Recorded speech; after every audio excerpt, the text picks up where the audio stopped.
Femmes, soyez soumises à vos maris est un texte de Voltaire. Voltaire est un auteur du siècle des Lumières. Il a écrit de nombreux contes philosophiques. Il s'est également engagé pour certaines causes, comme contre l'affaire Calas, et également par rapport à la condition féminine. Dans l'extrait que nous allons étudier aujourd'hui, nous allons voir comment un personnage féminin va s'interroger sur une formule qui est une formule de la Bible, « Femmes, soyez soumises à vos maris ». Et à partir de cette interrogation, nous allons voir que ce texte permet de réfléchir à la condition féminine. Sommes-nous donc des esclaves? N'est-ce pas assez qu'un homme, après m'avoir épousée, ait le droit de me donner une maladie de 9 mois qui quelquefois est mortelle? N'est-ce pas assez que je mette au jour, avec de très grandes douleurs, un enfant qui pourra me plaider quand il sera majeur? Ne suffit-il pas que je sois sujette tous les mois à des incommodités très désagréables pour une femme de qualité, et que pour comble, la suppression d'une de ces 12 maladies par an soit capable de me donner la mort sans qu'on vienne me dire encore « obéissez ». Certainement, la nature ne l'a pas dit. Elle nous a fait des organes différents de ceux des hommes, mais en nous rendant nécessaires les uns aux autres, elle n'a pas prétendu que l'union formât un esclavage. Je me souviens bien que Molière a dit « du côté de la barbe et la toute-puissance », mais voilà une plaisante raison pour que j'aie un maître. Quoi? Parce qu'un homme a le menton couvert d'un vilain poil rude, qu'il est obligé de tondre de fort près, et que mon menton est né rasé, il faudra que je lui obéisse très humblement. Je sais bien qu'en général, les hommes ont les muscles plus forts que les nôtres, qu'ils peuvent donner un coup de poing mieux appliqué. J'ai peur que ce ne soit là l'origine de leur supériorité. Ils prétendent aussi avoir la tête mieux organisée, et en conséquence, ils se vantent d'être plus capables de gouverner, mais je leur montrerai des reines qui valent bien des rois.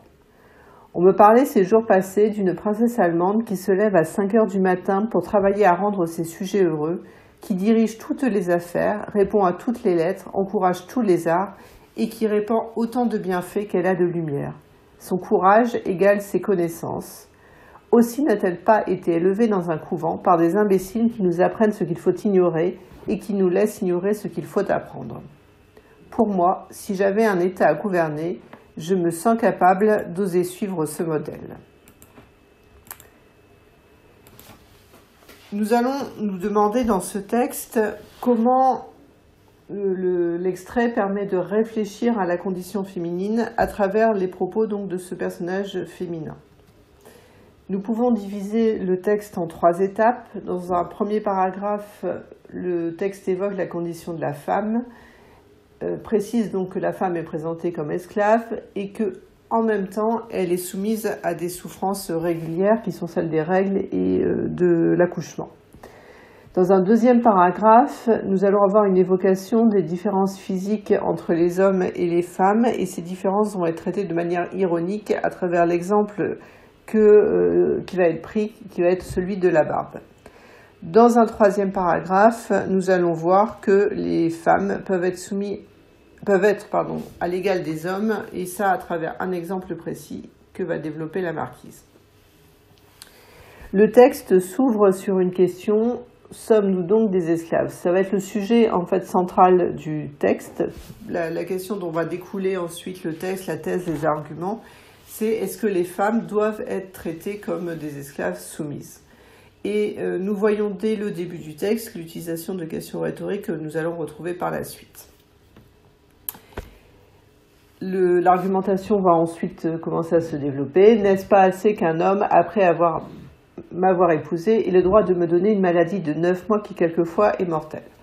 Cette structure-là va être ensuite reprise plusieurs fois dans le paragraphe. Donc on commence par une interrogation qui met en évidence d'un côté la soumission de la femme à l'homme qu'elle a épousé, à son mari, et de l'autre côté, donc ces souffrances qui sont liées au corps de la femme. Et ici, c'est la grossesse qui est représentée de manière métaphorique, une maladie de 9 mois qui quelquefois est mortelle. Il y a une insistance ici sur l'aspect douloureux, difficile de la grossesse, de manière assez hyperbolique, quoique très concrètement, surtout au XVIIIe siècle, la grossesse et l'accouchement sont effectivement régulièrement cause de mortalité. La phrase suivante commence exactement de la même manière. N'est-ce pas assez que je mette au jour avec de très grandes douleurs, etc. Là, cette fois-ci, le parallèle est fait entre les grandes douleurs de l'accouchement d'un côté, toujours de manière hyperbolique, et de l'autre côté, le fait que la femme est soumise également à son enfant lorsqu'il devient majeur, si c'est un garçon. Ne suffit-il pas que je sois sujette tous les mois à des incommodités très désagréables? Alors là, de manière, sous forme de périphrase, on évoque ici les règles, qui vont être également évoquées par la formulation 12 maladies par an. Donc elle parle de cette souffrance-là du corps de la femme.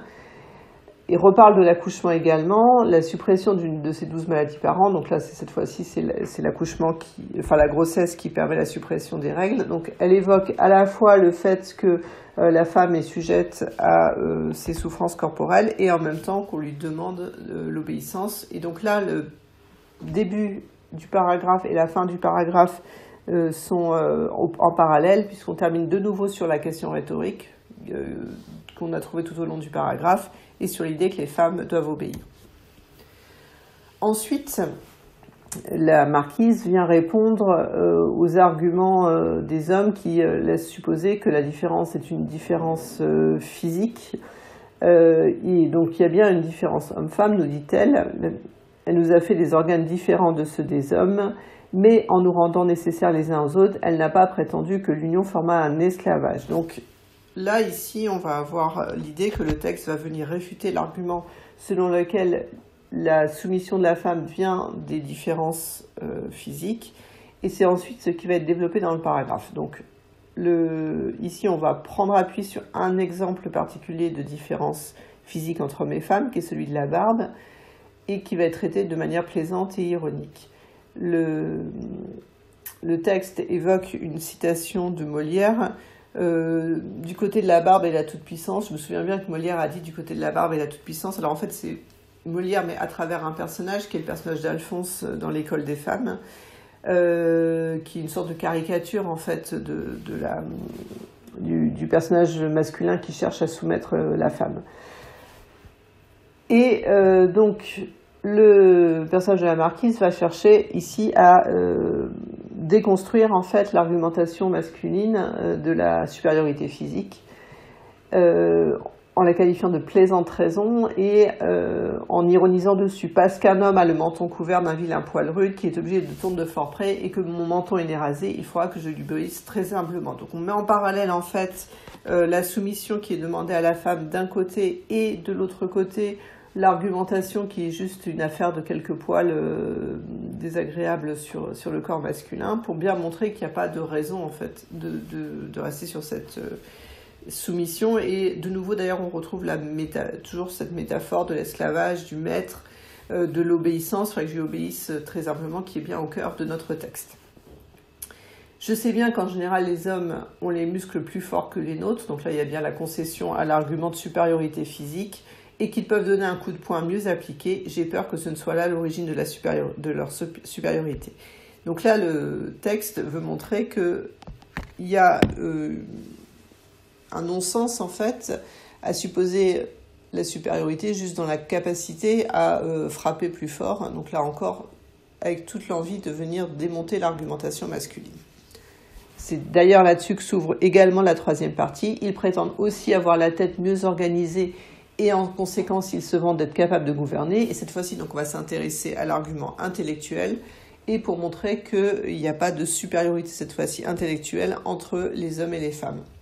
Je leur montrerai des reines qui valent bien des rois. On va passer de l'argument à l'exemple, et c'est tout un exemple en fait qui va être développé dans la suite du texte à travers l'exemple d'une princesse allemande. Cette princesse allemande, elle est représentée de manière améliorative. On me parlait d'une princesse allemande qui se lève à 5 heures du matin pour travailler à rendre ses sujets heureux, qui dirige toutes les affaires, répond à toutes les lettres, encourage tous les arts et qui répand autant de bienfaits qu'elle a de lumière. Là, il y a une accumulation des qualités de la princesse qui va être représentée de manière améliorative à travers notamment son intelligence, sa capacité à régler les affaires, et on voit bien qu'elle est une sorte d'image en fait de philosophe des Lumières ou de monarque, de despote éclairé, qui est la formulation qu'on employait à l'époque pour parler de ces souverains qui avaient les connaissances et le soutien des philosophes des Lumières. Son courage égale ses connaissances. Là, de nouveau, on retrouve bien tous les termes amélioratifs qui servent à décrire cette femme. Aussi n'a-t-elle pas été élevée dans un couvent. Le texte, en fait, se clôt un petit peu sur une nouvelle idée qui est que les femmes peuvent être à l'égal des hommes sur le plan intellectuel, à condition qu'elles reçoivent une éducation qui leur convienne. C'est-à-dire pas l'éducation des couvents, celle qui est qualifiée de manière très péjorative, c'est celle des imbéciles, mais une vraie éducation à l'égal de celle des hommes et qui ne laisse pas dans l'ignorance. Et donc, le texte se clôt très logiquement sur l'affirmation à la fin de l'égalité et de la capacité de la femme à gouverner. Pour moi, si j'avais un État à gouverner, je me sens capable d'oser suivre ce modèle. En conclusion, ce texte se présente donc comme une dénonciation des inégalités femmes-hommes et de la soumission des femmes, avec une argumentation très précise qui réfute les argumentations classiques des hommes et propose des exemples.